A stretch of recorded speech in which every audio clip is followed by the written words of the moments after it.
4월 6일 목요일 주님의 교회 말씀 묵상입니다. 마태복음 27장 27절부터 37절까지 말씀. 이에 총독의 군병들이 예수를 데리고 관정 안으로 들어가서 온 군대를 그에게로 모으고 그의 옷을 벗기고 홍포를 입히며 가시관을 엮어 그 머리에 씌우고 갈대를 그 오른손에 들리고 그 앞에서 무릎을 꿇고 희롱하여 이르되 유대인의 왕이여 평안할지어다 하며 그에게 침 뱉고 갈대를 빼앗아 그의 머리를 치더라. 희롱을 다한 후 홍포를 벗기고 도로 그의 옷을 입혀 십자가에 못 박으려고 끌고 나가니라. 나가다가 시몬이란 구레네 사람을 만나매 그에게 예수의 십자가를 억지로 지워가게 하였더라. 골고다 즉 해골의 곳이라는 곳에 이르러 쓸개탄 포도주를 예수께 주어 마시게 하려 하였더니 예수께서 맛보시고 마시고자 하지 아니하시더라. 그들이 예수를 십자가에 못 박은 후에 그 옷을 제비 뽑아 나누고 거기 앉아 지키더라. 그 머리 위에 이는 유대인의 왕 예수라 쓴 제패를 붙였더라. 샬롬, 고난주간의 목요일입니다. 예수 그리스도께서 우리를 위해 생명조차 아낌없이 내어주셨습니다. 그분의 그 존귀한 생명을 이 더럽고 추악한 날 위해 십자가에 맡기셨습니다. 그분의 고난을 묵상할 때마다 우리를 향한 눈물겨운 그 예수님의 사랑을 더욱더 깊이 경험하게 되시기를 주님의 이름으로 축복합니다. 우리는 계속해서 예수님이 십자가에 못 박히시는 마태복음 27장으로 큐티를 하고 있습니다. 특별히 오늘 말씀은 예수님께서 비참하게 조롱당하시며 그 무거운 십자가를 이끌고 골고다로 올라가시는 장면입니다. 군병들은 자비가 없었습니다. 이미 죽음의 책집질을 맞으셨던 예수님께 더욱 큰 횡포를 부리기 시작합니다. 27절 보니까요. 이에 총독의 군병들이 예수를 데리고 관정 안으로 들어가서 온 군대를 그에게 모으고 그의 옷을 벗기고 홍포를 입히며 가시관을 엮어 그 머리에 씌우고 갈대를 그 오른손에 들리고 그 앞에서 무릎을 꿇고 희롱하여 이르되 유대인의 왕이여 평안할지어다 하며 그에게 침 뱉고 갈대를 빼앗아 그의 머리를 치더라. 그 당시 상황이 얼마나 끔찍했을지 감히 상상하기가 어렵습니다. 군병들이 예수님의 옷을 벗길 때에는 이미 상처와 몸이 헝클어져 있었을 것인데 그 상처에 붙어버린 옷을 벗기는 것조차도 너무나도 고통스러운 시간이었을 텐데 군병들은 잔인하게도 그 옷을 억지로 벗기고 이번엔 새로운 옷을 가져와 그 상처 입은 예수님께 입혀버립니다. 그리고는 가시관을 엮어 머리에 씌우고 갈대를 예수님의 오른손에 쥐게 만듭니다. 군병들은 그 예수님 앞에 무릎을 꿇고 히히덕거리며 소리쳤습니다. 유대인의 왕이여 평안할지어다. 쉬운 성경으로 읽으면 더 마음이 아픕니다. 군사들이 초라하게 모양새를 하고 있는 이 예수님을 향해 이렇게 외치며 놀렸다고 이야기합니다. 유대인의 왕이여 만세! 유대인의 왕이여 만세.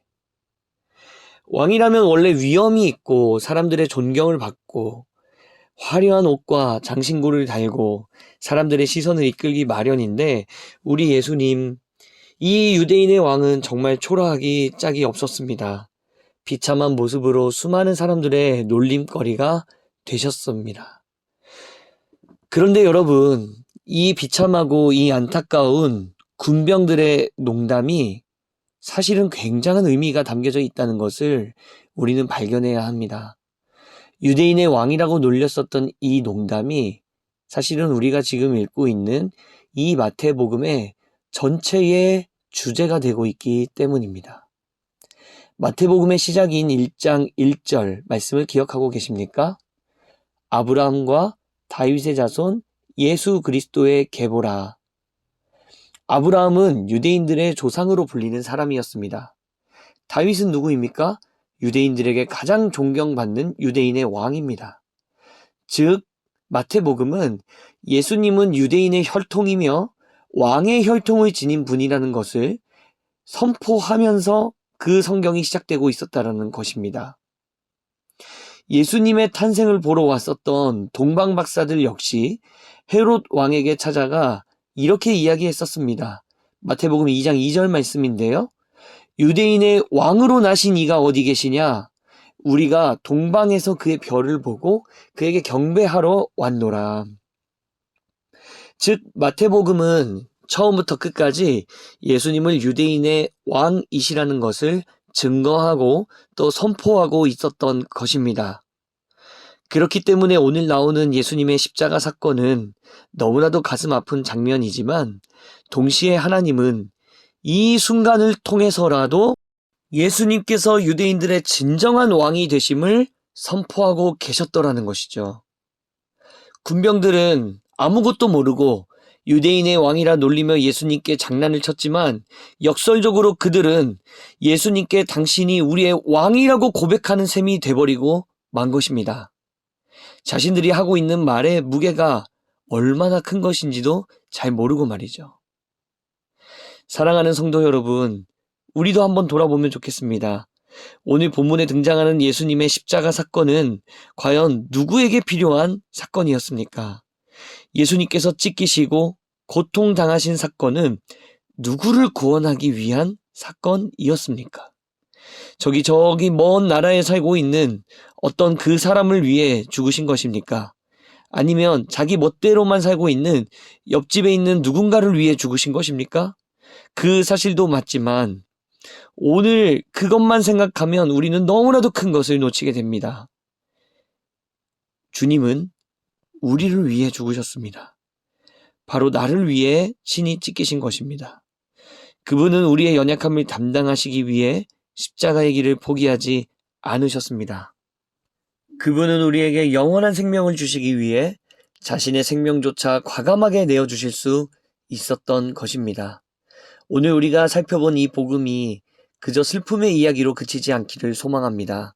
군병들의 놀림이 사실은 진정으로 예수님께서 유대인의 왕임을 선포하는 도구로 사용이 되었던 것처럼 유대인의 왕이었다는 것이 유대인들은 알지 못하고 있었지만 사실은 예수님의 죽음이 바로 자신들을 위한 것이었다는 바로 그 사실처럼 오늘 이 복음이 저와 여러분을 향한 복음이 되시기를 주님의 이름으로 축복합니다.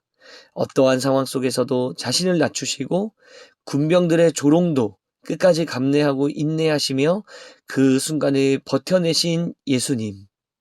그렇게 하실 수 있었던 것은 바로 저와 여러분 때문이었습니다. 고난주간의 목요일을 지나며 다시 한번 그분의 사랑으로 물들어가길 소망합니다. 그분의 고통이 우리의 생명으로 다가오고 그분의 아픔과 상처가 우리를 향한 사랑의 외침으로 다가오는 역사가 있기를 주님의 이름으로 축복합니다. 함께 기도하겠습니다. 사랑하는 예수님, 우리는 고난주간의 넷째 날 목요일을 지나가고 있습니다. 이 시간들을 보내며 값싼 눈물에 젖기보다는 주님의 고귀한 사랑을 깨닫는 시간 되게 하여 주시옵소서. 그저 슬픔에 젖어 있는 모습도 좋은 것이겠지만 그 슬픔을 뒤덮으시는 주님의 놀라우신 사랑을 경험하는 시간 될 수 있도록 인도하여 주시옵소서. 주님, 우리는 주님의 그 십자가 사랑 앞에 항복하기를 소망합니다. 더 이상 나를 주장하는 인생이 아닌 주님의 사랑에 내 삶을 온전히 맡기는 인생 되기를 간절히 소망합니다. 2000년 전의 십자가 그 사건이 다른 누군가가 아닌 바로 나를 위한 것이었음을 기억하며 그 사랑에 깊이 젖어 들어가는 오늘 하루가 되도록 역사하여 주시옵소서. 그렇게 인도하실 주님 감사드리옵고 거룩하신 예수 그리스도의 이름으로 기도드립니다. 아멘. 오늘 우리에게 주신 말씀을 붙들고 특별히 우리의 다음 세대들을 위하여서 함께 중보하며 주님 앞에 기도로 나아가도록 하겠습니다.